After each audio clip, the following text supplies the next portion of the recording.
Huwag na huwag kang mag-i-start ng business mo kung puhunan lang ang meron ka. Dahil malaki ang chance na malulugi ka lang ng malala. Kasi marami sa ating mga Pinoy na pangpuhunan ang pinakamalaking struggle sa pagsisimula ng negosyo. Ang hindi nila nare-realize na ang puhunan ang pinakamadaling gawan ng paraan.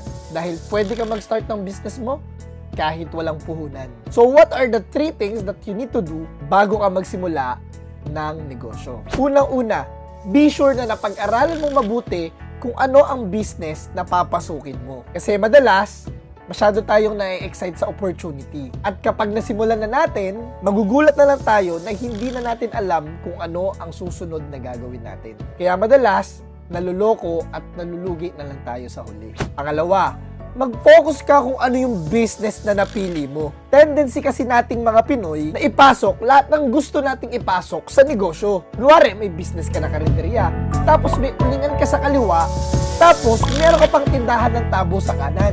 Though wala namang masama doon, pero nalilito ang mga customer kung ano ba talaga yung offer mo. At kung gusto mong lumaki ang negosyo mo, kailangan mo makilala sa isang magandang product. Saka mo na lang padamihin. Pangatlo, kailangan mo talaga magkaroon ng mentor sa bawat stage ng negosyo mo. Kasi bawat stage ng negosyo mo needs different knowledge and skills. At for sure, dadating ang panahon na hindi mo na alam kung saang direksyon dadalhin ang negosyo mo. Kaya more than the puhunan, siguraduhin mo na handa ka sa pagsisimula ng isang negosyo.